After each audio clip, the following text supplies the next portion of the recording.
Oh, both players ready. Here we go. Alright, we are going to use Opus's audio, so...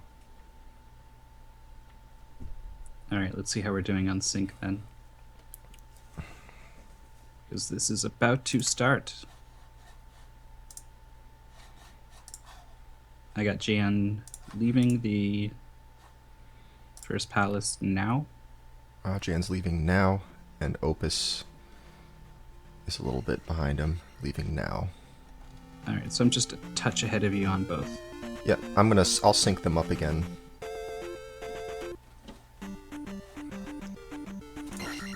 So, first thing they're doing, down to the magic container cave, trying to manipulate this 50-point bag. At this point in the tournament, we've seen this quite a bit. Looks like Jan misses it. They both miss it. They both miss it. Here, I'm trying to get them synced up. They're a little closer now. Only about 1 second apart on the timers.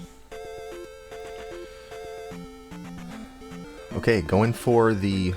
Well, we see that Opus is going for the early trophy cave. Jan, I'm not sure what his backup strat's going to be, but he's going for the shield spell. Something you need to get anyway. But what Opus is doing here, you need to pick up this trophy, and normally you would get this after Palace 1 because it's sort of on your way over to your next destination. But Opus is going out of his way here because there's 40 experience available from killing 2 Octoroks and Moblin. So that's what he's going to do because he didn't get the 50 experience from that random P-Bag drop. He was hoping to get 50 from P-Bag drop there in the cave, and he didn't get it. Yeah, we've had quite a few races, so it's we'll start to kind of figure out what to talk about and what not to, what people are kind of caught on to. Yes, but the 50-point bag is it really affects a lot, so I think it's definitely worth going over again. Basically, they're looking for attack 4 when they get out of Palace 1.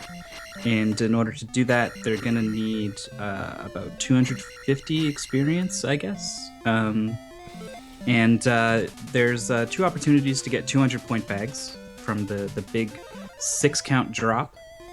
And that's you would need both of them to get over 250, and that's a 25% chance. So what players are doing now is they're manipulating a 50-point bag from this magic container cave, and the idea is that makes it a 75% chance that you'll get just one a 200-point bag in Palace 1, and that will get you the experience you need for Attack 4. So. Yep.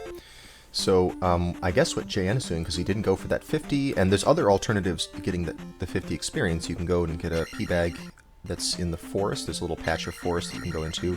Kind of a waste of time, because you don't have to go there otherwise. Or you can do the early trophy cave like Opus did, which is what I like. You see Jan here walking past these enemies on his way into Palace 1. He's going to need to get 2 200-point drops. So as you said earlier, that's a 25% chance. So the repercussions for not getting that, you're going to end up not at... Wait, what just happened? Oof, that was a death for Opus. Yep. It's a bubble death. That's going to put him a little bit behind. You do have 1 extra life to work with.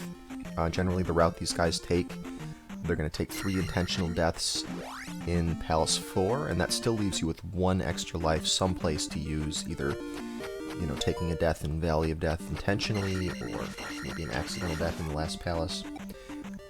You can also compensate by getting 1 extra 1-up that is sort of a marginal get along the way. People might get 1 in the graveyard. We'll see if Opus decides to do that to make up for the one he lost.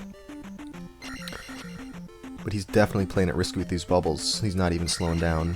Yeah, wow. A lot of close calls there. You can tell that racing against JN is forcing him to play risky right off the bat. Exactly, yeah. He knows he's not going to be able to beat JN if they both play nice, safe games. Yeah, I think that's the reason why he went for that jump with the bubbles. Anyone would have hesitated at least a little bit and like, man, I don't like what I'm seeing here. But he feels like he's really got to go for it. So he was absolutely going to leap over that bubble and just hope that another one didn't spawn, but it did. And the bubbles always knock you to the right, which is normally more dangerous when you're coming from the other side. But in this case, the pit was to the right, so that's where down I he went. went. Yep. Now we'll see, normally you see people skipping 2 of these Stalfoses and killing them at the last moment so that they can shift the 6 count drop to an enemy where they're going to lose fewer experience, an enemy that's worth 30 instead of 50. That gives you an extra 20 experience to work with. But we see that ProJN did not do that. He killed both those Stalfoses right away. And the reason is he doesn't care about squeezing an extra 20 experience out. He's going to have to go for 200 bags, and he's going to have way more experience than he needs. So he doesn't care about this nickel and dime change. And let's hope it pays off for him. He's going to start to care about it, though, if he misses If he misses. one of these drops. See, the thing is, if he misses, he's going to miss by so much that it doesn't matter. A few extra points somewhere doesn't matter. You can buy a chocolate bar or something. Right? And we see Opus is jumping over those skeletons because he very much needs it. He only got 40 experience in place of the 50 experience that he would have normally gotten from the 50 bag. So he's even in trouble if he gets hit by one of these experience drainers. He'll have to end up killing a few bots to make up the change. And JN keeping Beam Sword, making that room nice and easy to do. Yeah. That's, you'll see a lot of players run into trouble in certain rooms where Beam Sword actually is a huge help, but it's just very hard to consistently get there without getting hit. There's so many little things you can do to take a hit, and it's if you tried to play to never take a hit, then you end up being really slow and wasting more time than it would have saved. So you kind of just go for it, and if you get the Beam Sword, you get the Beam Sword, and if you don't, you don't. But it certainly is nice. And we see that ProJN had his first chance at a 6 count drop back there. It was the second enemy, or the first enemy that he killed in that room, in the item room, and he did not get it. He got a red jar instead. So JN knows he's not going to have attack 4 coming out of this palace. The purpose of doing the experience the way that these guys are doing it, or trying to do it, is that you want to walk out of here with 411 as your stats. Attack 4, and then 1 magic, 1 life. And that will, having attack 4 will not only make Death Mountain go a lot faster, it will make the leveling and all the rest of the game a lot simpler. If you don't come out with attack 4 and you still plan to get to attack 8 by the end of the game, 886 or 866 or whatever, 877, who knows, there's various combinations, but having attack 8 is what you really want. In order to actually achieve that now, JN is going to have to get some lucky, either keep his levels really low, or get some lucky P-bag drops in Death Mountain and Palace 2. And he got a 200 bag from the end, and he said it doesn't matter, he just skipped it. But he is going to. But it is going to matter, isn't it? Yeah. I'm not sure about that choice right there. I'm not too familiar with JN's sort of race strategy. He has the best time. He is, by many people's standards, the best Zelda 2 player. Right, an absolute robot of Zelda 2, but he... Yeah. But you need to be able to handle this situation where you'd normally reset, and he's actually minus 2 seconds from the world record right now, so good on him. 2 seconds is what it takes to turn around and pick up a P-bag. I don't know. So I don't know what to say here, but yeah, you're right, and the better these players get, the more they tend to reset, because the standards for improving your PB get higher and higher. So yeah, you could definitely fall into a trap where you just don't know how to handle a situation that you normally would have reset your way out of. So this is definitely the kind of edge that Opus needs. Despite, JN's out of Palace 1 and on his way, he still has to detour to Trophy Cave here, which Opus already did, and Opus is probably going to have the experience he needs.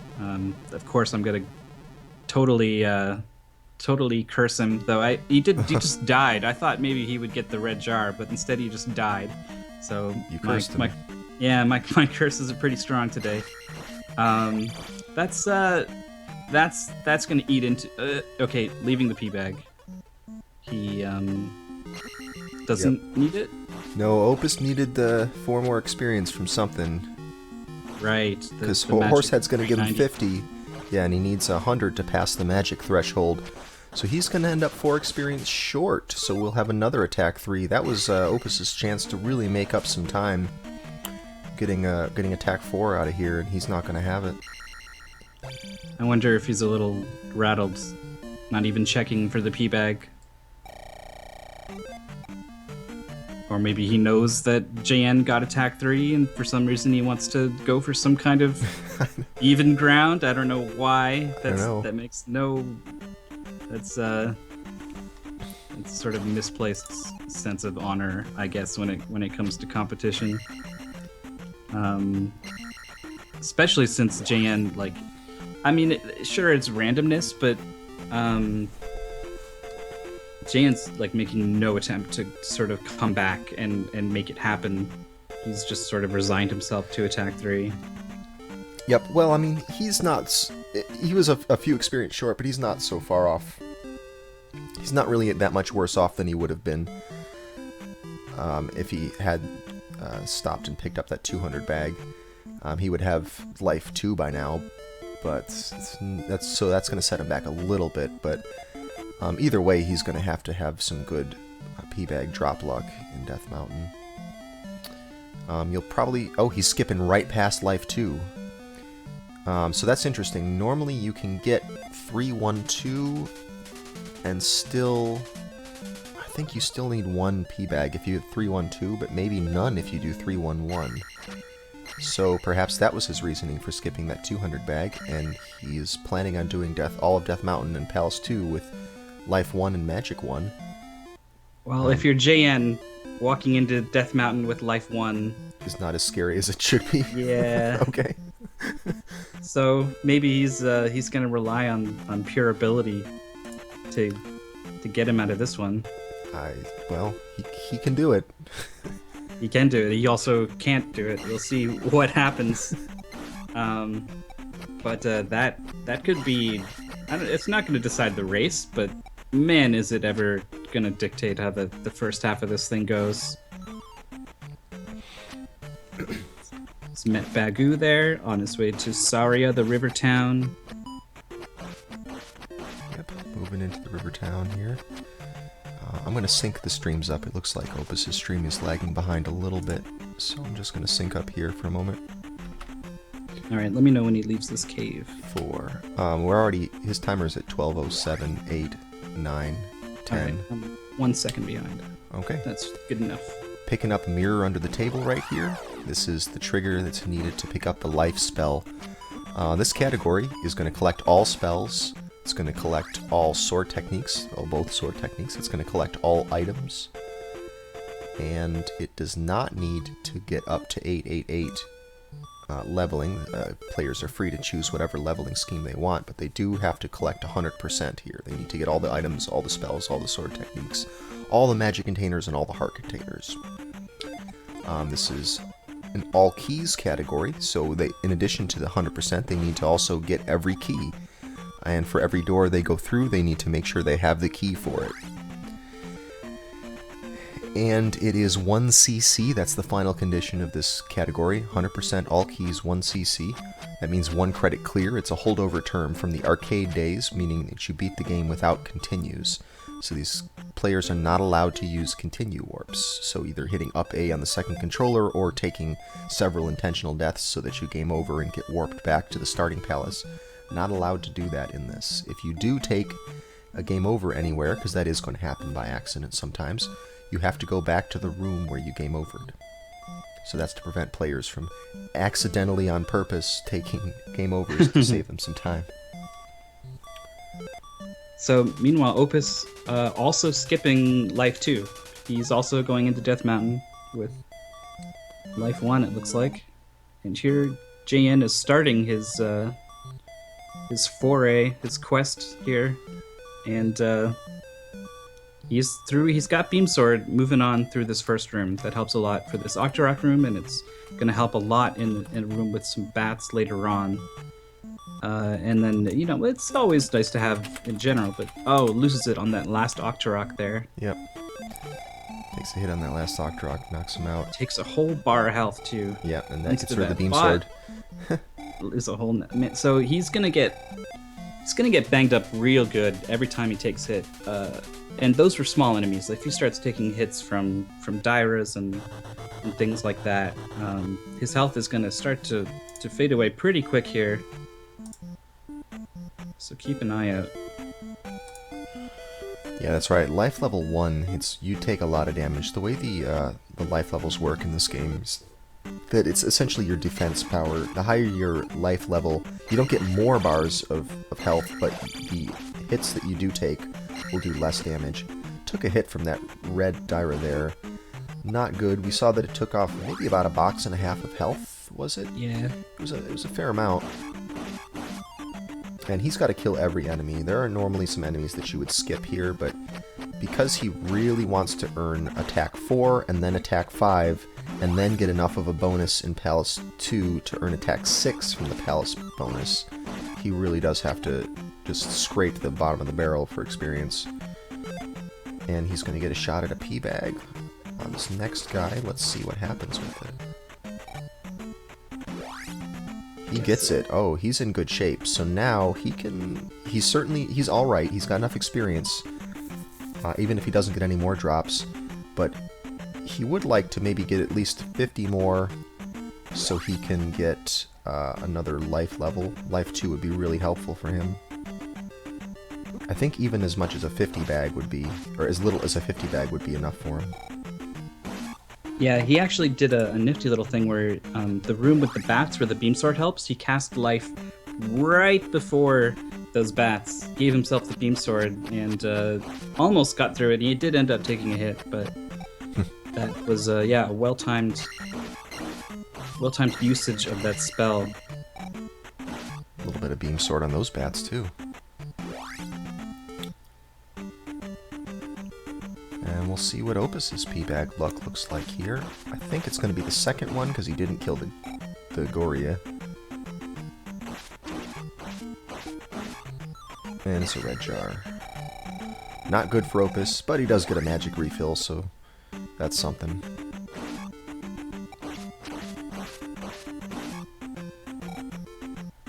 I just noticed Jan has skipped Life 2 and Magic 2 again. Well, he's already passed it, yeah, no going back now. But now he's got his other P-Bag. He just got another P-Bag drop right there. And it means he's got a little more leeway to work with here. He can certainly take Life 2.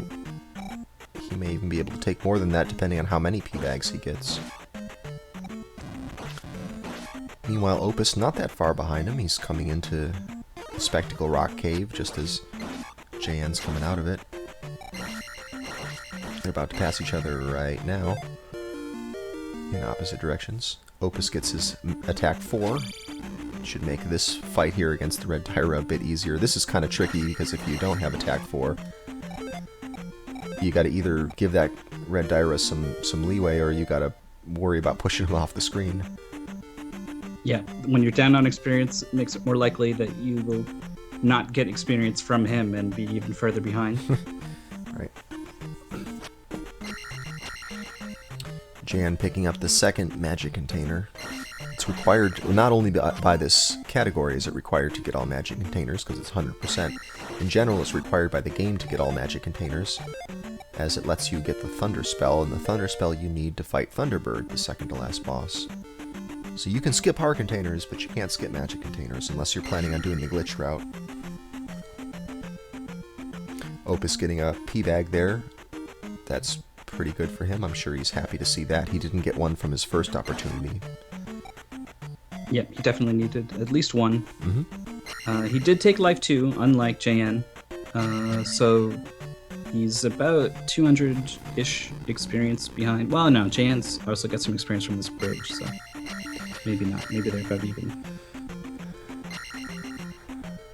Well, he's a little bit behind on experience because Jan did get 2 200-bag drops so far and Opus only 1. Jan, of course, not even considering getting that 1-up from the graveyard. He's way above that. I don't know if Opus will be way above that. He did take deaths. 2 accidental deaths. That is, I think, the bigger time difference, maybe, between these two. The sort of invisible time difference that even though, JN's going into Medicine Cave here, with this the successful boulder dash. Um, it's Opus he's got to make up this much and more with these deaths, and we'll see those come into play. Probably Palace 4, I guess. Yeah, that'll definitely be the spot where you would normally take deaths, and Opus is going to have to say no to at least one of those intentional deaths. But yeah, Jan had some very good monster patterns coming into the cave there. We call that the boulder dash. He ended up getting an encounter one square to the left of that first boulder that he broke. And that's just the right position to set up the walk to Medicine Cave so that you don't get any encounters. There's Opus taking a detour. It's on the right. And he gets the one-up doll, as Jan gets the other one-up doll.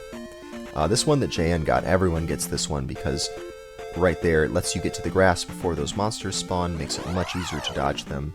So it's a good spot to duck into to help you set up an encounterless walk out of there. So that one-up is essentially free. Opus trying to stand in the same spot that Jan got his encounter, except Jan got his encounter immediately and Opus had to wait for it. But now if we watch Opus' screen, he set up an encounter in exactly that spot, and that syncs up the two encounter sets so they both spawn exactly at the same time, well, one square after another, as he walks off that path, and gives him a nice easy pattern to get into Medicine Cave. Well done.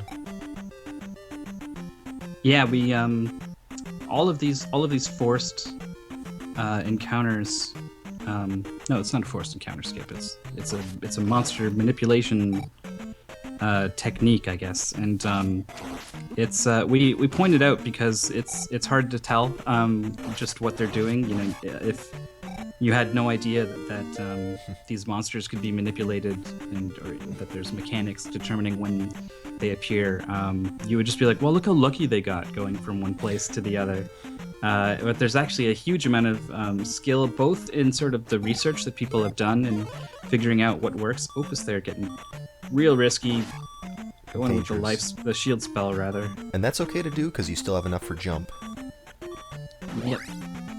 All right, he's out of there. But I guess he's still a little worried coming out of the swamp there. If he gets a bad spawn like that, now he's got to... It's tricky getting out of there. It's tricky. Sometimes you can, once you get down to the grass there, the enemies can give you some weird pattern. Let's see if he gets another path encounter on the way over to town. It won't be a big setback, but it will be a setback. We saw JN there in town talking to the magic refill lady, and the reason you would do that is because you get, not only do you get to cast the life spell for free, oh, good manipulation there. Not only do you get to cast the life spell at that point, refill your health, making this cave a little safer, but it also gives you the ability to cast Fairy as you pick up this heart container, and that 2.5 seconds that it gains you basically pays for the time that you spent talking to the magic refill person. So here's the Fairy spell.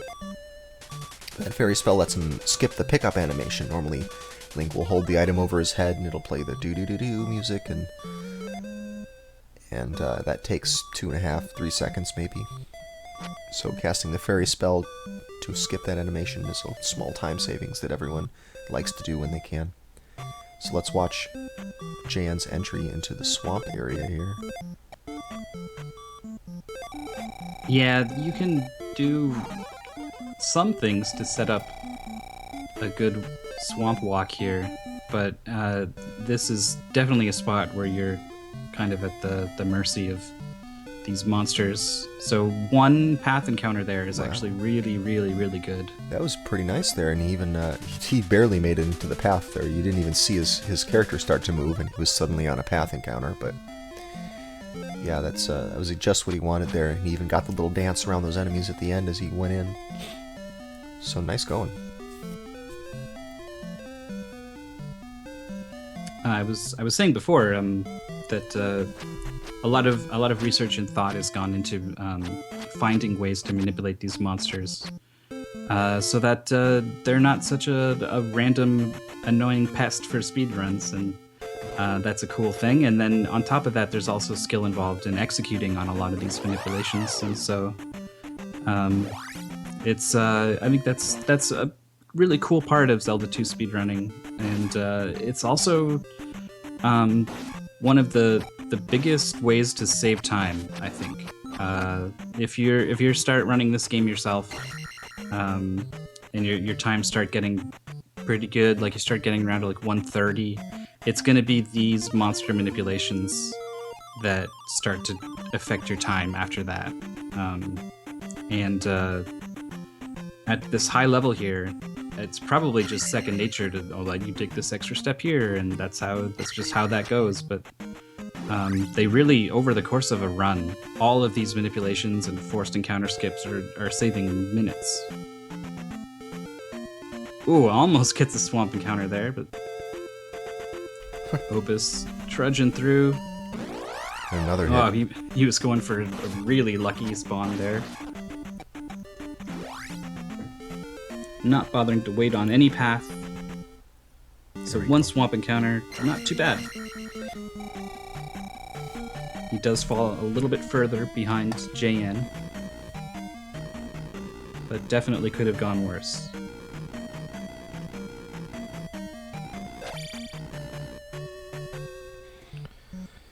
Right, so Palace 2, there's a few things to do in Palace 2. There's a lot of stuff that you don't normally... Oh, we see Jan just casting Fairy. He's not going to take any chances here.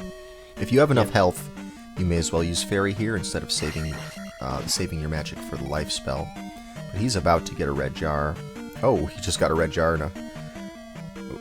from a random drop, so he didn't even need to get this fixed red jar that's coming up. He'll grab it anyway, though. He decided it was worth giving himself that one extra box of health so that he can get his beam sword back. Also, he's got life 1, so yeah, every little bit. Having full health there matters a little bit more. Yep. 4 consecutive bot kill with the down stab there.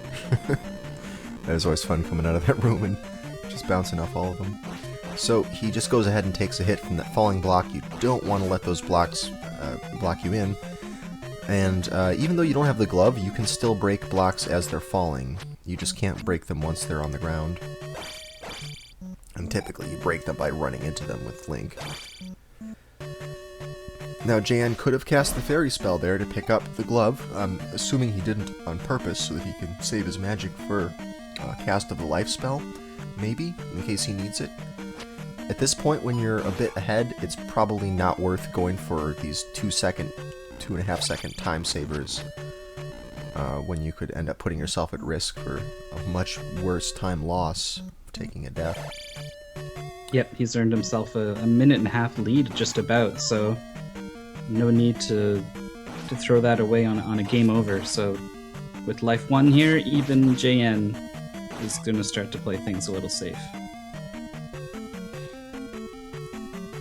Opus coming into this, the room of horrors. He manages to not get knocked into the lava. Ooh. It's a bunch of close calls there.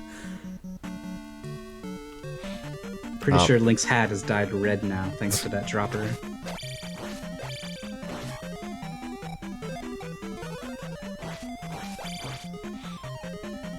Opus goes back for the 200 bag. Good for him.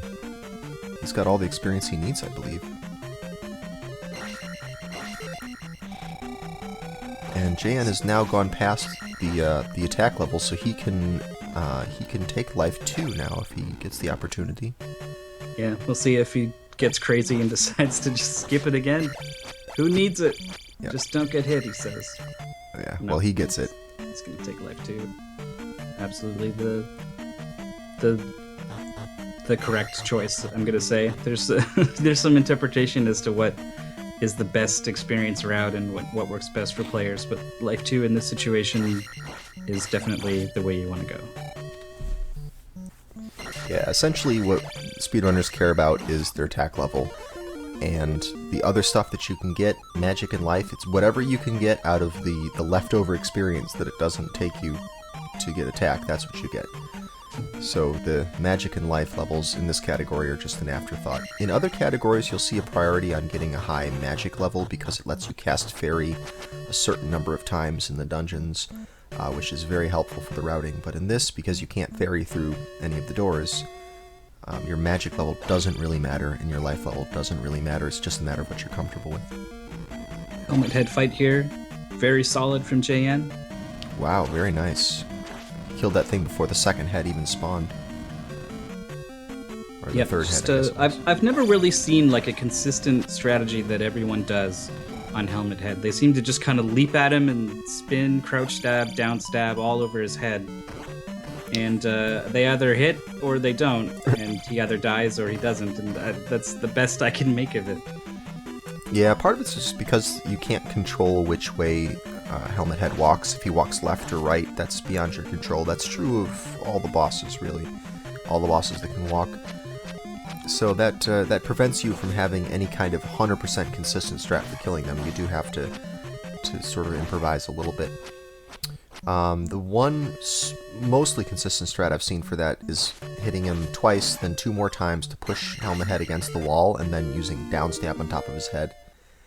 And JN has rather an unconventional tomb walk, but manages to make it all the way there without an encounter. He looks pretty happy. I think he was expecting that he might have gotten an encounter there, but there's a way to set it up so you don't get any encounters on the way to the King's Tomb. But it worked out for him either way. I mean, And that's not what Opus needs right now.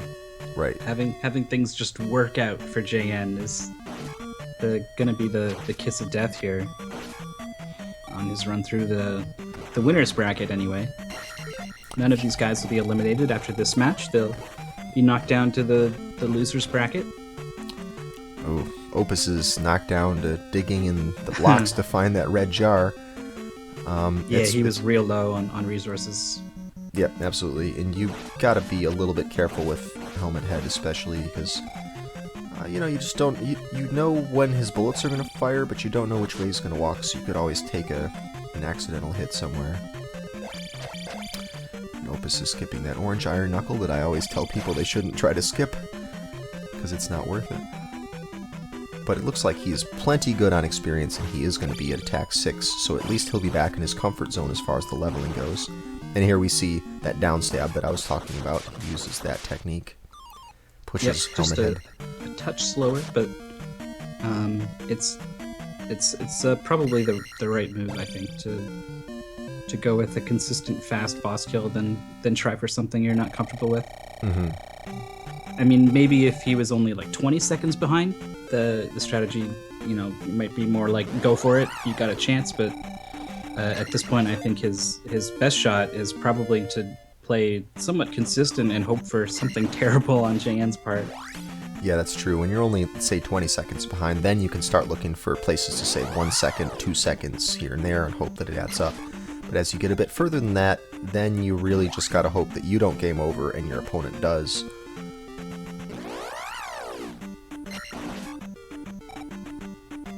ProJN already... Sorry, go ahead. Even though you don't want to be in a situation where you're hoping a player like JN game overs. Right, yeah, you always want to have an active strategy, not a hope for your opponent to make mistakes strategy. But speaking of game overs, this room could be the cause of one. Let's see. Alright, he gets decent bot luck there. Bounces off that wall pretty hard. Yeah, you can fall in. Is it possible to fall in? If Absolutely. You, hit it right? Yeah. If you hit it too high, you can fall in. Yup.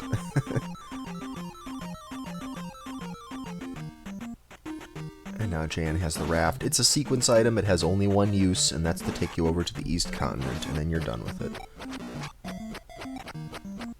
Yeah, he puts it up on Craigslist. After the... Exactly. It's 20 experience. Burns it for firewood after this. And Jan casting Jump on the way back, not taking any chances here. Jump makes it much easier to avoid those bots. Opus now in Palace 3. Got red on both players' screens. That's good to see. Normally it's not when you're speedrunning. Normally you want to see green splits. Right. In this case, though. Both happy to have both players in the same dungeon at the same time.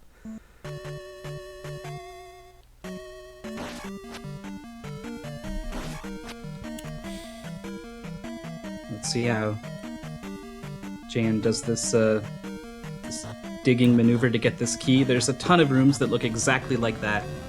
And now that they've got the glove, you're going to see them start to pop up in all of these palaces, and it's something I don't think I've seen anyone be like 100% consistent at. No, it's easy to mess up a little bit. Yeah, and then depending on how you mess up, you need to adjust how you do things to get back out, because you do need to give yourself sort of a stairway, and if you break your stairway, you need to fix it. So we've seen players get tied up there by breaking a block they really didn't want to break. Opus here falls into this gap. You can jump the 4-tile gap. He did. You can also jump this 3-tile high wall. Or yeah, that's what I was talking about. Yeah, he jumped the 3-tile wall. That's a little tricky to do. We've seen a lot of players fall in there, and they try it a couple times, and then they just screw it. They cast the jump spell, and they keep going. Yep. Opus gets it. Here's the Rebenak fight from JN. Gets good luck. Jackhammers him down. Done. Basically, you manipulate him to be at the edge of the screen there, and then you just hope he gets off his horse and walks the right way. And in that case, he did. Yep, you just don't want him to walk left and go off the screen, because then you got to play this chase me game with him, and you don't want to do that. So if he's going to go the wrong way, better that he walks right, and you have to fight him the normal way. Opus shooing these slimes away with his beam sword. That's right. It's good to have Beam Sword for this room. Oh, Jan takes an unfortunate encounter. This is a spot where there's no known consistent manipulation. Coming out of the Palace 3 on this island here, there's things you can do to give yourself a better than average chance, but you still cannot guarantee you're going to get out of here without an encounter. Opus, I'm sure, wishing he could have picked up that red jar, but, you know, it's not that important. His level's in the right spot. He's going to get...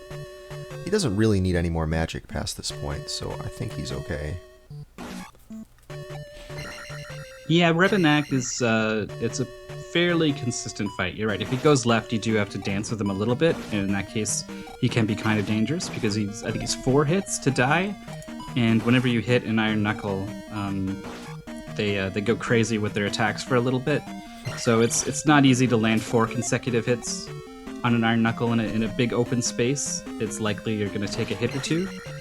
But you're talking about like a sort of a, you know, there's a chance that you don't get him when he gets off his horse, and then there's a chance that he goes the wrong way, and then there's a chance that you don't have enough health. So like it's a pretty low probability that all of that goes wrong. So having the magic for the life spell is not too big a concern, like you said.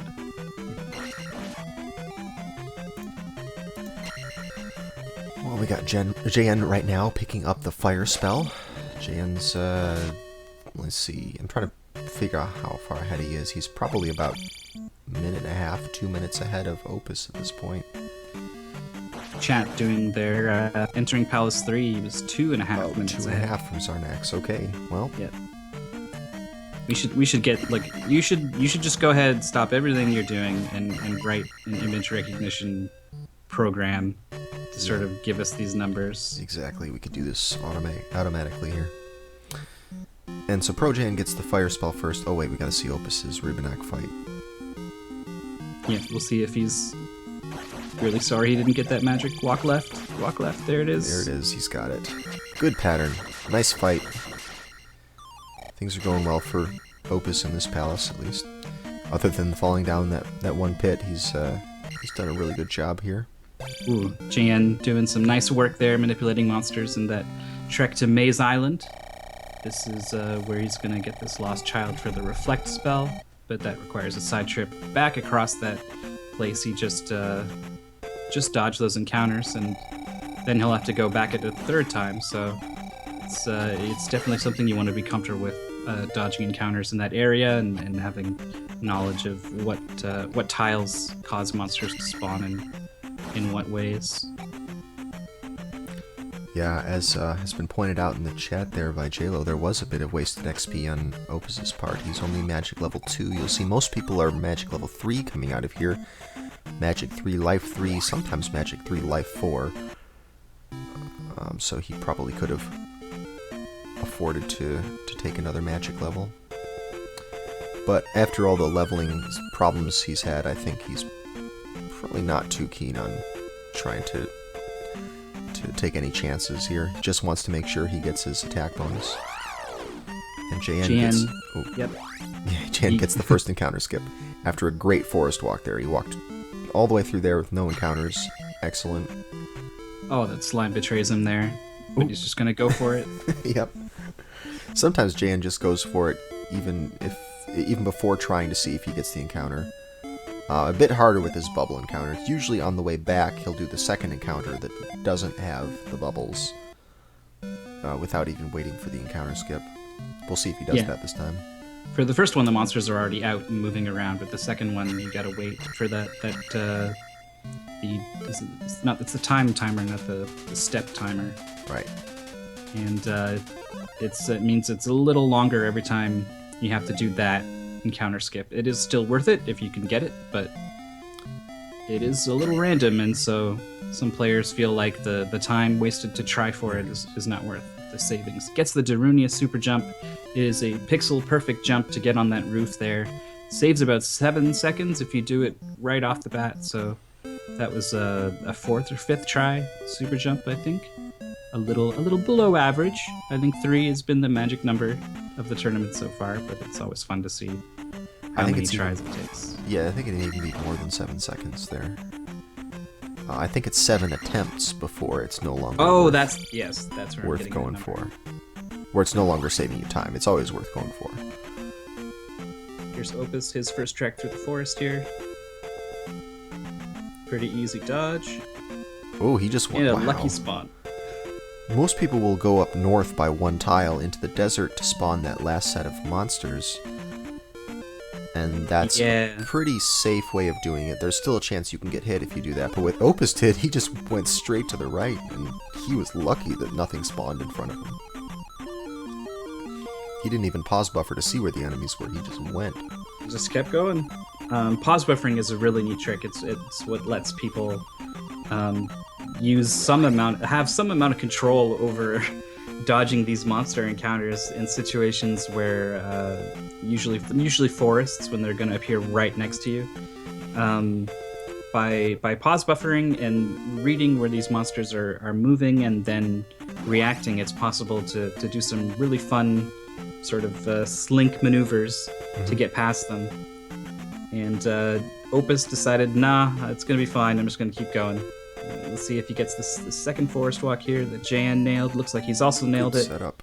And a first try encounter skip. Nice going, Opus. This is what he needed. He does not need to lose any more time here. Let's see if he gets the second one. Jan just took the encounter and Opus gets it. Jan on the way back. This is a much harder manipulation to do. Oh, he pause buffered, but he chose wrong. He was already starting to walk to the next square at the time he pause buffered. Yeah, a bit late on the pause buffer. And a nice little dodge there, so he's back on Maze Island. This time heading towards the palace. This is going to be Palace 4, and this is where the extra deaths that Opus took are going to come back to haunt him a little bit. There's 3 opportunities to sort of take a death and refill your magic and save yourself a little bit of backtracking as well. I don't know how many JN is going to opt to take, but there's definitely one that is really, really worth it. Mm-hmm. Because you want enough magic to cast Reflect for the boss. If you don't have enough magic to cast Reflect for the boss, you better find a way to get it, because there's no other way to fight the boss. Yeah, the challenge bracket works for me, but it was not loading for Myth earlier, so you may have some issues connecting to it.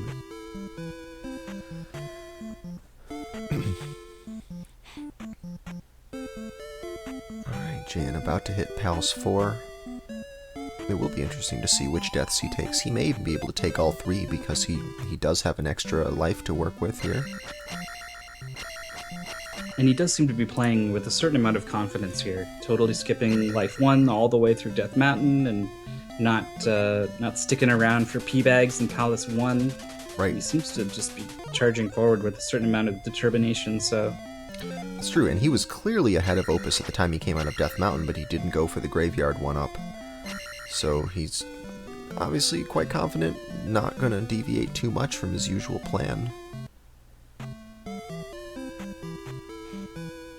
Casting the jump spell here to get over this bridge. Yep. It's possible to get by without it, but it's really tight, and you fall down and have to make a whole trip getting back around, so he's not going to mess with that. Also going to cast Jump in this room, and that helps him get over these fire pillars, and it makes it much, much simpler.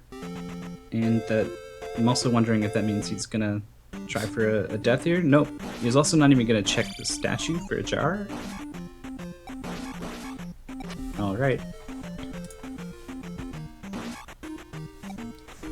That is the least likely spot someone would take a death there, because you don't quite need your magic at that point, and there's a chance you'll get a red jar from the statue at the end there.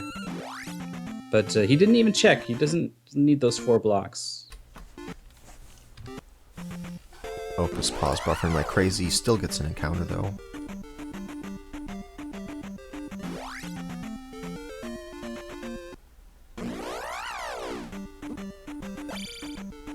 Ooh, not looking good encounter-wise for Opus here.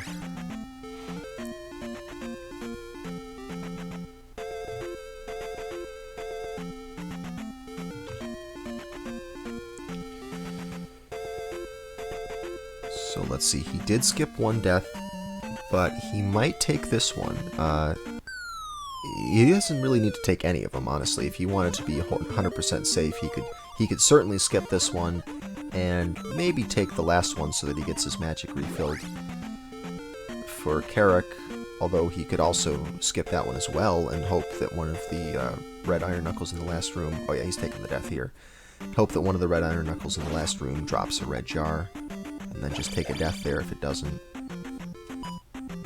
But that would be a little too safe. I don't think he needs to be that safe.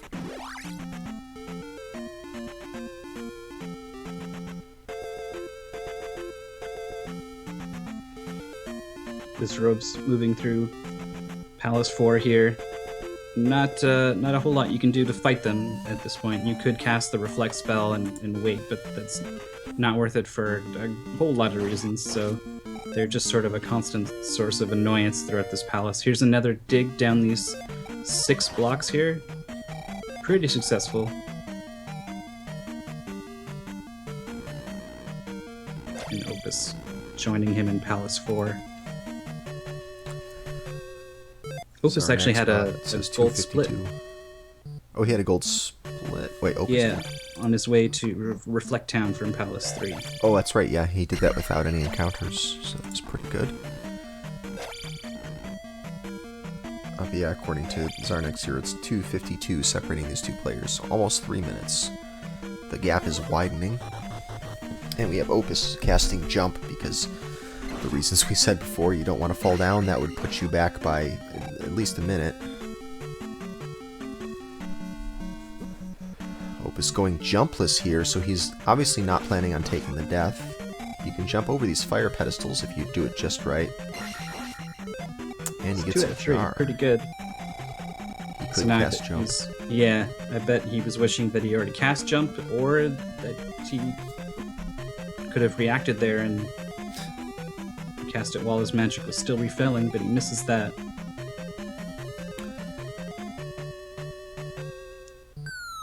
it's a slight mistake, and it's a very, very small thing, I suppose. Well, I mean, if you die, that's a pretty big thing. If you die in a place you don't want to die. Yeah, And I think he's due for a life level up, though. He could probably take a life level in this palace.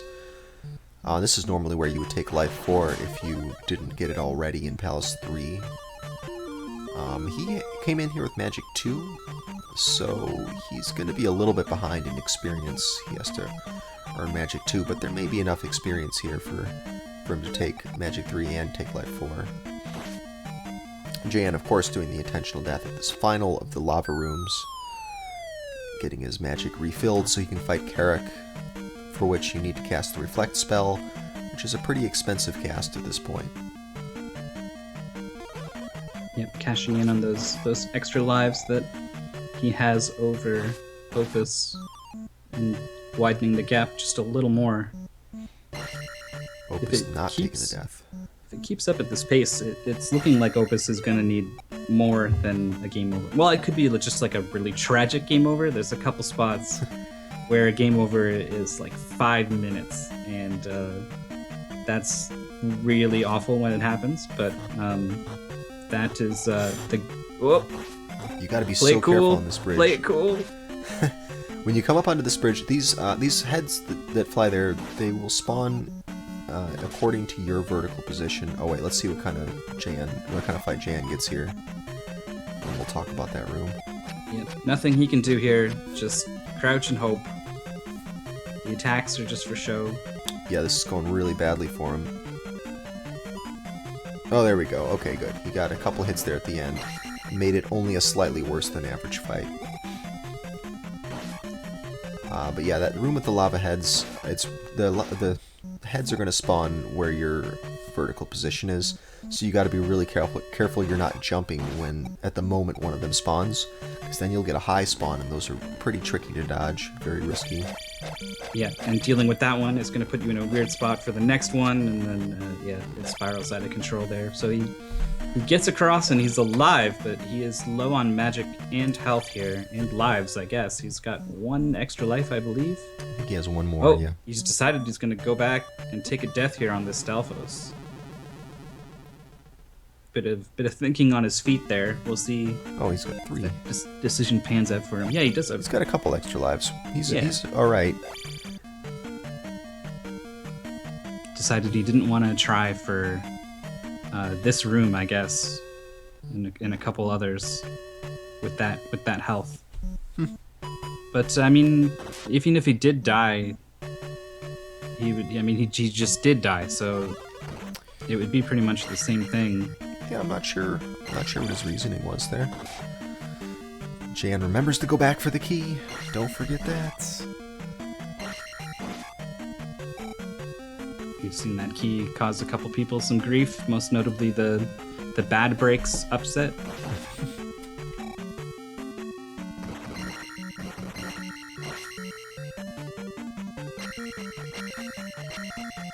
But at this point, it looks like Jan could afford to forget the key and make the trip all the way to the door and back, and still have a healthy lead here.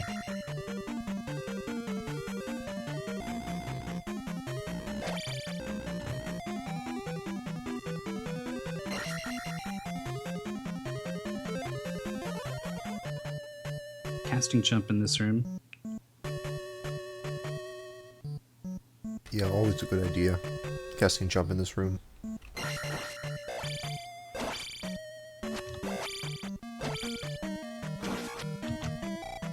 Iron Knuckle gives it to him there.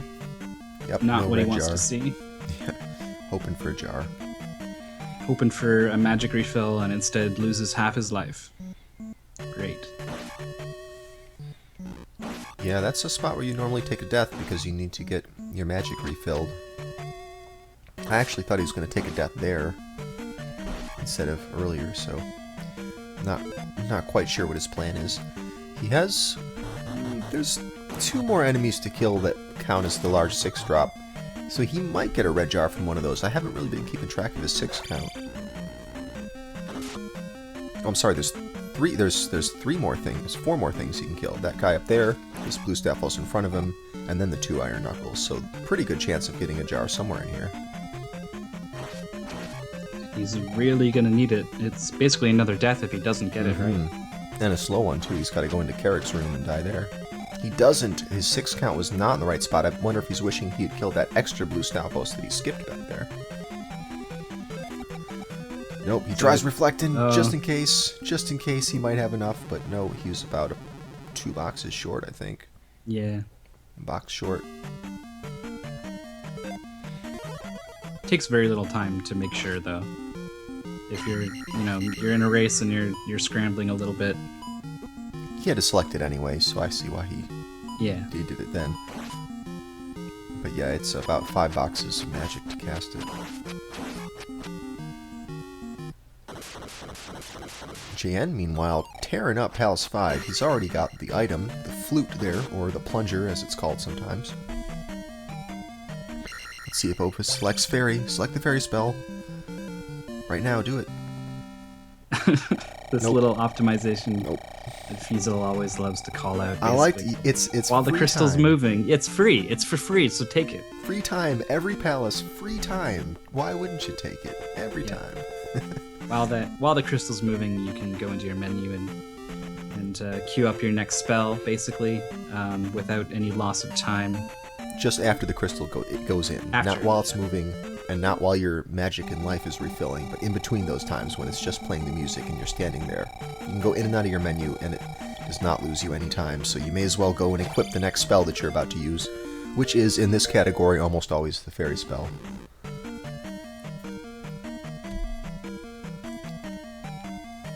But now we got both players in the same dungeon here. Probably not for too much longer.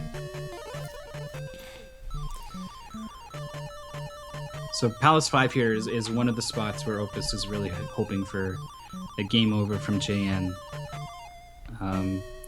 By the way, it looks like JN is got plenty of experience. He's killed at least 2 Magos here, these orange guys who spit fire. Often players get here with a little less experience than they need, and they're on the lookout for a Mago kill. It's pretty it's possible to do it without stopping. Basically, you can get a down stab, a turnaround / combo, and just the 2 hits will take him out. So if they appear in the right spot, you can just kind of bounce off of them, kill them, and keep going. And if you need to, you can even stop and make sure that it happens. But without stopping at all, JN's got at least 2 kills there, so he's well over the experience he needs. He's definitely going to get to magic. Oh, what do you have coming out of? He should have. Okay, I won't say should have, but often players will take Magic 4 in here because there's enough experience available to them to be able to take Magic 4 and then pay for the increased cost of getting above the next threshold for Magic 5 in time for the boss, which would be 1200 experience. So he could have taken Magic 4 and still gotten to the boss with over 1200 experience, I believe. We'll see how much experience he has at the end, but it looks like he's got plenty. Opus goes back for a P-bag. He's looking for that extra experience. Yeah, that falling block room is pretty tricky. You don't know what kind of pattern you're going to get, and completely affects the way you grab that key. The way the blocks fall, you have to do a lot of read and react there. You definitely don't want to be in there without the jump spell too. Right, You've seen that a couple times in this tournament, and it never goes need well. like a 5 stack of blocks to get to the That sounds key about at that right. point. 5 at minimum. And then you need a stack of 2 or 3 to get on top of the stack of 5. So yeah, it's pretty crazy. Here is Boss Guma, JN going for a bit of a jackhammer. Basically, you get sort of on top of the lower half of his body, but under his helmet, and you can give him some down stabs inside his body there. It's a really quick kill. Doesn't quite get it there. It is very tricky, but you don't really lose a whole lot of time going for it. Yep. And you also have some you can take some hits basically at this point. You've got some life, you've got the shield spell, you can probably cast life, so a lot of players often to go for. Right, yeah, and he didn't go for the jackhammer at all. I think he did the pretty traditional strats there. You bounce off of Goma's head to get over to the right side of him, because you want to fight him from the right so that you don't knock him off the screen. And he did a very traditional, like, safe strat for fighting him. So I guess he's not even going to try to go all out, even with that safety net that he has. I guess some of the down stabs I saw were just from holding down in the air. Maybe, yeah, I think that's probably what it is. It happens when you're crouch stabbing sometimes. It didn't look like what you would do if you were doing a jackhammer kill. But here we go, we have JN. He got that heart container, he took 2 extra steps, and now he's going to dip into the grass right here to spawn those enemies. There was also a slight hesitation in there somewhere, and that's to help get the monsters in a slightly better pattern. Let's see if he gets the fence skip, and he's got a perfect setup for the fence skip. He just skipped one of the forced encounters that is rather long. This fence encounter that you see now, he just skipped one just like it a moment ago. So that's great. That went perfectly for him. Yep, he did not miss a single step in the river dance there. And Opus, I'm sure, will do the same thing. Opus is up on all the top strats. Yeah, we've seen a lot of players mess that up a little bit, and not because of like randomness. They'll just step on the wrong tile or something, and maybe it's a mistake, or maybe it's they honestly don't know that it really matters what tile you step on at what time. Jan having some good luck with those encounters there.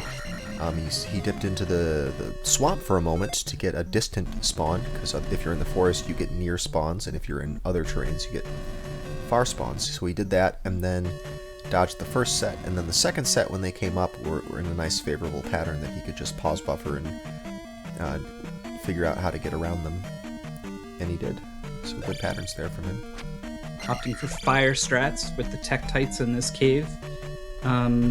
It's basically, I think he's setting up a 6-count drop in Palace 6 to be at a favorable spot. Maybe, yeah, that might be what he's doing.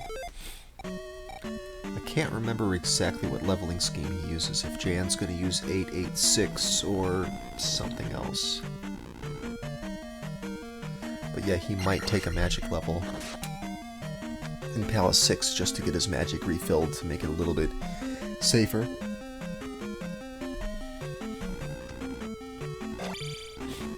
Opus right now working on getting the final key of Palace 5. Well, I guess the final one's the one you get from the boss, but the final key that you actually need to go out of your way to get. Jan uses 877 is what I'm told here.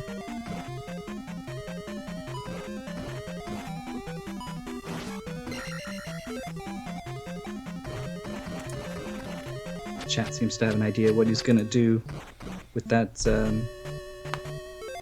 extra magic level. Basically, that's why he's not taking Magic 7. Is JN? He's gonna save it for an opportune time.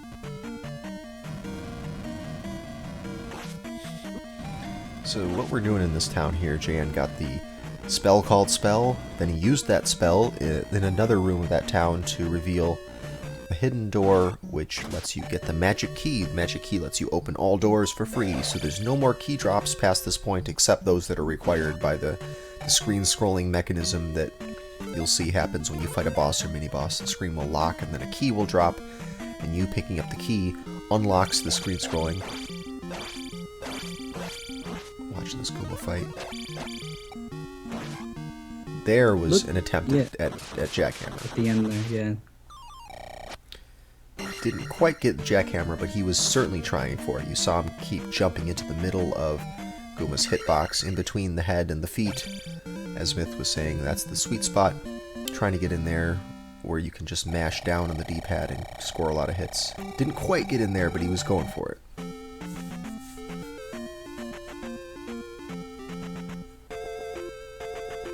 Misses the water thing by one tile.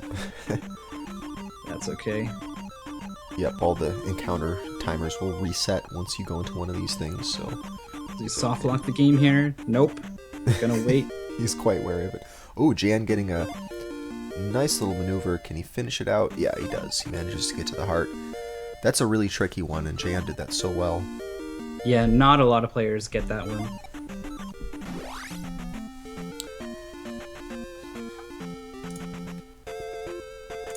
Alright, we're going to see how Opus's River Dance goes here. And then we'll talk about the soft lock. So, come on, fence skip. Ooh, just in time. Does get the fence skip, so good for him. I'm sure he's really happy to see that. Doesn't need any more setbacks at this point. But the soft lock. So this game has an interesting bug anytime that you... Ooh, Jan using the sword boost to get across the pit. I love that. But anytime you leave a screen at the exact same frame that you're taking a level up, the game will soft lock. And in this game, when we do this all in a single segment without stopping and saving the game, you don't have any save file. I mean, you create a save file, but the game never uses the save file unless you actually explicitly tell it to save. So, really, if you soft lock, you're starting again from the beginning, so there's no recovering from it. Yeah, and that the way your experience works out, it just so happens that you very often get to the edge of that screen with that last heart container about when that level up happens. So players are always on the lookout on that one particular screen. Here's a Ribonac refight here. Gets 2 stabs on the way up, it looked like. Yeah, he was going for the quick yeah. kill, but he didn't quite get it. Still a fast fight. I've only seen JN and Simple Dude do that. They just sit there and crouch and wait, and then go for these stabs on the way up and then on the way down. We also see Jan using the fairy spell to pick up the cross. That's very rare. Most people don't, just because magic is at such a premium in this palace. But I guess Jan's plan is to take a magic level so he can afford to spend some magic on that fairy spell. Normally people save it because there's enough to cast jump 3 times and fairy 2 times, which is the minimum safe number of casts of jump that you need to defeat this palace well. Speaking of casts of jump, he goes ahead and uses that to get out of that pit. He's smiling to himself a little bit, so he can do it now. Because he's about to he's at 3351 out of 3500, so he's going to get a magic refill in a moment. Another advantage of this route, this experience route. There it is, kills the Iron Knuckle. Back to full magic. See if he got the ceiling walk. I don't think he did. Nope, he didn't. There's I don't know if it's a 1-frame trick or what, but there's a thing where you hit a screen transition at just the moment that you're sort of clipping into the wall briefly, and it will put you, he uses the spell strats there to, that's a nice quick time saver. Another advantage of taking a magic level in here that you can afford to cast spell there. Save yourself some time. But yeah, that ceiling walk, you bump into the wall just at the moment the screen transition happens, and the game thinks you're one more tile to the right than you should be, and puts you on top of the ceiling there.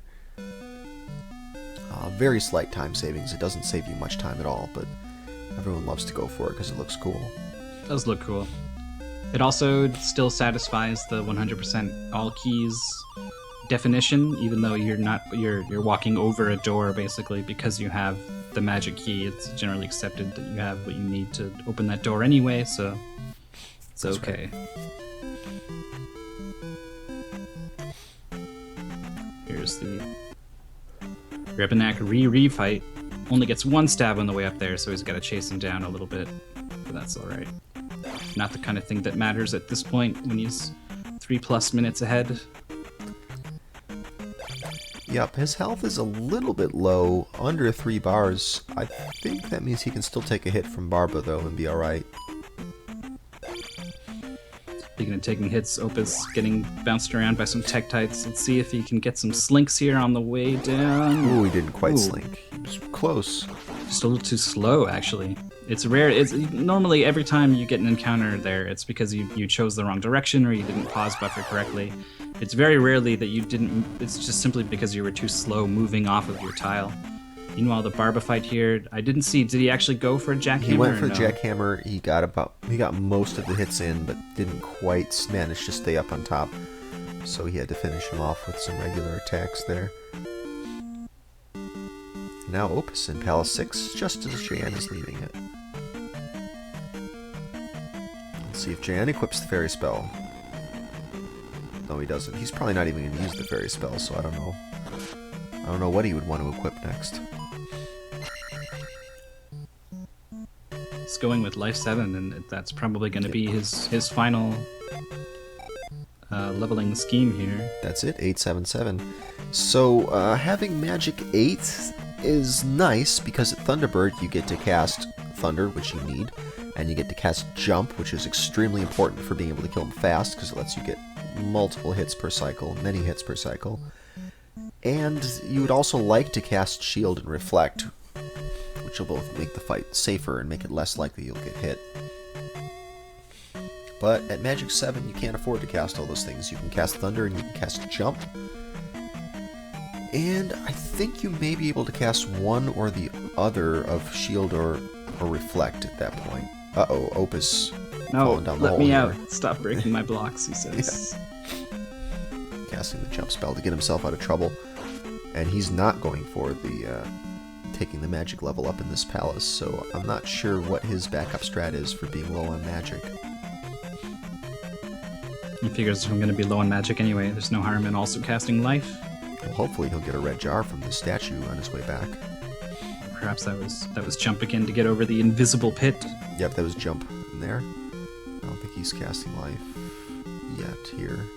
I only recently found out that's been named the Canadian Hole.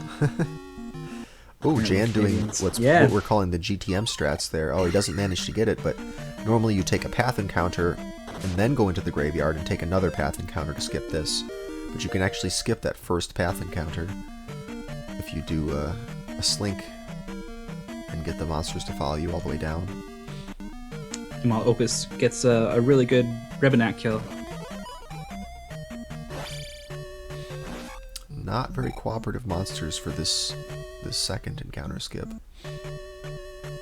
It's really important that you get encounter skips here in the Valley of Death. Basically, there's a whole bunch of forced tile encounters, and all of them are really nasty. So you're gonna see players try again and again and again to get a manipulation to skip it. Yeah, you'll probably never see someone actually do these encounters in a speedrun. Yeah. Even if you have to sit there all day trying to get the encounter skip. It's going pretty smooth for Jan, though. After he got hung up a little bit. Yeah, he doesn't have any kind of magic refill or life refill coming his way, so whatever he's got now, he's stuck with for the remainder of Palace 7, unless he gets a red jar from the statue at the midway point. He goes all out on the Scorpion there. Yep. And manages to find that magic spot where you can slide right over the top of the Scorpion. Opus has enough, yeah, I was going to say Opus has enough magic that he could use the spell here. And he does. This is a good strat, I like this. I might start using that in my runs. Chat was wondering when your race against Simple Dude was coming up. People Hasn't are been excited to scheduled see yet. that. I'm not in a huge hurry to lose, though. Alright, Jan's now in the Great Palace. Just for what it's worth here, Jan is 51.8 seconds behind world records, so we're not going to be seeing a world record run this time, but he's still most likely going to win this race, which is what counts. Well, yeah. He's also on pace for his 1:16:38. Might even have the best tournament race so far. Yeah, that is the best tournament race. It also seems to be the best race on SRL. It's the race world record. But he's pretty much exactly on pace to do that again. Opus, another pretty decent Rebenak fight there. He didn't quite get the quick kill, but he got 3 out of 4 of the hits really quickly, which I believe he also did at the first Rebenak fight in here. Or the first Rebenak refight.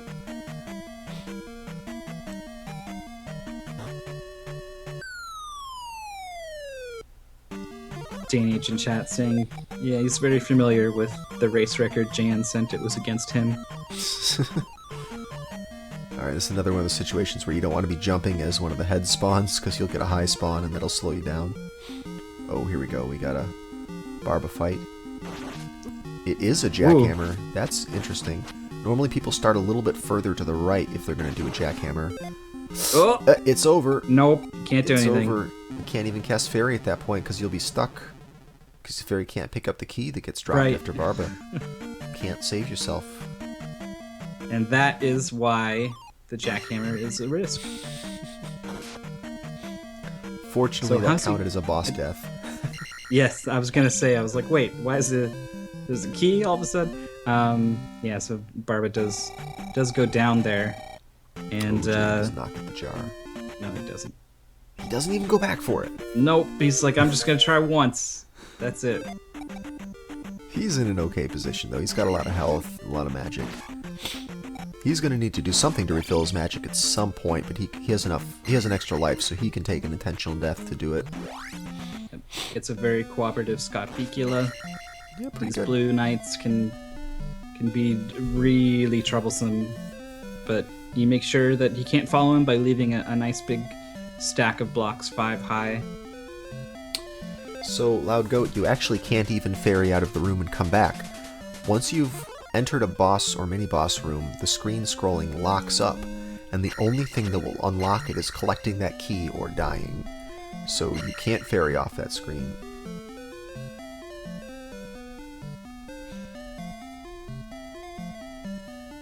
A really smooth Great Palace here for JN. Yeah, it's going very well for him.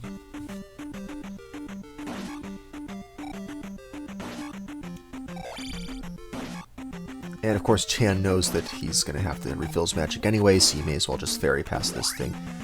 You know, the safe way of beating this palace is just to ferry or jump past everything. Just cast ferry or the jump spell in every room that has something difficult in it. And then worry about refilling your magic later with an intentional death or something like that. But Chan, knowing he's going to have to take a death right here to refill his magic anyway. He's still got some extra lives should things go horribly wrong on Thunderbird for whatever reason. Opus at least gets the first encounter skip, so that's good for him. He's looking a little dangerous there for him for a moment in the graveyard. He's got the spell queued up just in case he needs it. But meanwhile, we got a Thunderbird fight happening. So he does get shield with Magic 7. That's good. He's got Yeah, a jump just there. enough. Not a super awesome kill here.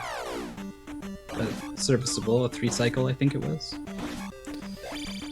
Yeah, it's possible to get all the hits in on the very first pass if you're attack 8, if you really go all out. Most people will take 2 passes. Most of the best players even will take 2 passes. And 3 is not really a good fight for JN. Yeah, it's good for most people, I imagine. It's excellent for a lot of people, but JN's hoping for a little more. Fight with Dark Link here. Let's see if we 5 see blocks of health. Jump slashes, maybe? Oh, he was trying to jump slash. Yep, there's been some new tech in fighting Dark Link to just kind of slightly increase the odds that you land a hit and don't get blocked there. And it looks like he finishes with a 1:16:30. Yep, improvement. Yep. By 7 seconds. 7-second improvement over his previous race best. So that is the best time we've seen in a Zelda 2 race ever on SRL, and the best time we've seen in a Zelda 2 race in this tournament. And he did it with attack 3 coming out of Palace 1. That's right, it was an attack 3. Well done. JN showing why he is the #1 seed here in this tournament. Looking very strong. Okay, Opus coming into the Great Palace. He's still got a respectable time going by the standards of pretty much anyone who plays this game, so let's hope he can finish this out. Okay. I mean, it's going to be probably a 1:22, I think, if this all goes well, which is a pretty decent time. Especially for a race. Even the people who have sub 120 times are having a hard time getting sub 120 in a race. Yeah, so the consistency there by JN is pretty outstanding. That 1:16:31 is actually like good enough for 3rd on the leaderboards. Better than everyone else's PB. Just kind of casually banked out there in a race twice. So that's JN. Let's see, yeah, that's a better time than everybody but Simple Dude. Only Simple Dude has a better time than the race, has a better PB than the race time that JN just got, so it's a really impressive performance from him. Less than a minute slower than his personal best, which for a race is pretty darn good. Yeah, for a race that's like, 80 minutes long. Right, most people are more than a minute below their PB, or more than a minute slower than their PB when they do these races. I was just watching some reruns on the Best of Nest channel. They're rerunning the Best of Nest marathon, and my own run came up, and I'm about a minute off my PB, and that run is 12 minutes long. So yeah. Well, Opus doing pretty well so far here. These rooms have been going pretty smoothly for him. Yep, in some ways the pressure's off here. blocks behind on his PB either, so he's not going for that either. He's just finishing it out. He can kind of, I mean, he doesn't want to take his time here. He knows people are watching, and he wants to give them a good show. But the stakes are a little lower than they could have been. Right. Okay, how is he gonna do here? Good pattern. Good sword pattern. Didn't manage to get hit as he was jumping up to that high area that he's breaking through. Yeah, it's really hard to break 2 blocks, the 6th and 7th block, basically, in that tower, so that Link just very nicely lands on top of the 5 block high tower. It's not the easiest thing to do, and if you miss it, you're gonna fall down, and there's probably a whole bunch of knives waiting for you on the way down, let alone on the way back up. So, does he have another life? I think he does. I think the last time he died, I saw an X2. Okay, that's good. That's gonna make a big difference between how you tackle this palace. Oh. He's going for the 1-up. 1-up. So maybe he just wants some insurance, or maybe I miscounted there. But This is a dangerous 1-up to go for, though. Yeah. His bot's so above lava. I don't know, that's dangerous. well, he's got it. I think that's the first time I've seen. seen someone go for the 1-up in a race. I've seen people go for the fairy, but Yeah, I don't Not the know. one. I don't think I've seen it either. so that's good. Showing that off. Does he really not have any extra lives? Is he just wants an extra one in case Thunderbird goes badly? An extra life? I don't know. Extra life.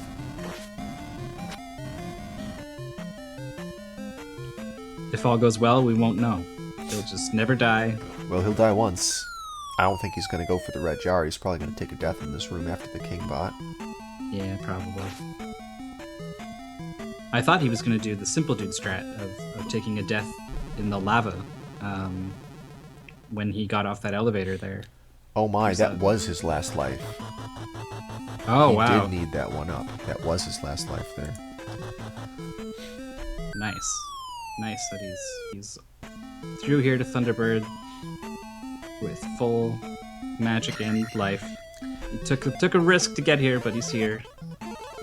Yeah, it was that Barba death. That's where he lost the other life that he had. But Here we Right. go.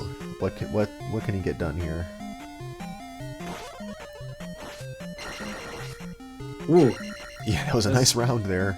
that was a whirlwind, I guess, / panic dolphin technique. That's right. Well, that was a really strong start to that fight. He could have gotten that thing in one cycle, Yeah. but it took a little longer than that to finish it off because he got a little bogged down by the fire raining down from above. An easy 2-cycle for him, though. Yeah, it's still a pretty well executed fight, despite a little bit of fireball trolling. And he doesn't have enough for shield spell, but he's got enough health that I don't think this will be an issue. He's got enough experience with this game that he shouldn't get screwed by Dark Link. Yep, he's doing the double jumps there. It's possible to avoid taking damage. Basically, the only way Dark Link can do damage to you is if he decides to jump in on you like that. But with some well-timed jumps, you can even avoid that damage, even if he decides to chain them together. So he's fine. And he's done with a 122.55. I don't see a done in the race channel though. Maybe he's not happy with. There we Okay, go. there it is. Yeah, I don't know. Maybe he took a moment to kind of lean back and be like, kick something. Maybe I don't know. He's like plus 5 minutes behind his PB, so not a great run for him. I mean, like, he's probably not upset he lost. He was probably expecting, I'm a little outclassed here. I'm gonna need something special to really come up with a win here. But I think he wanted to at least do something close to his best versus the best here. So I think, here he is in chat. Sorry about that run, guys. He's a little disappointed in himself, but that's okay. 122 is actually still a really good race time. So look for Opus in the losers bracket here. Moving on, he's gonna be waiting for some of these other guys, and he's gonna be a force to be reckoned with. Meanwhile, Pro JN is going to continue on in the winners bracket. He's going to I guess he's in the winners semifinals now. I believe Yep, this was that would be. yeah. These were the quarterfinals for the winners. Yeah. The 2 times for the runners, in case you're interested, JN finishes officially with a 116.31, and Opus finishes officially with a 123.25, although we saw there was a bit of a delay in between him finishing the race and actually finishing in the RaceBot channel, so a 122.55 is probably more accurate. I don't know. Simple Dude in chat says the whirlwind makes up for everything else. The whirlwind on Thunderbird there. That was really cool. Just listening to the hits. Yeah, the sound is great. You're like, it shouldn't be that fast, but it is. Wow. So nice job on Opus there. And that's it for the Zelda 2 tournament today. I don't think there's any more races going on. Not today. I think not the next, today. yeah,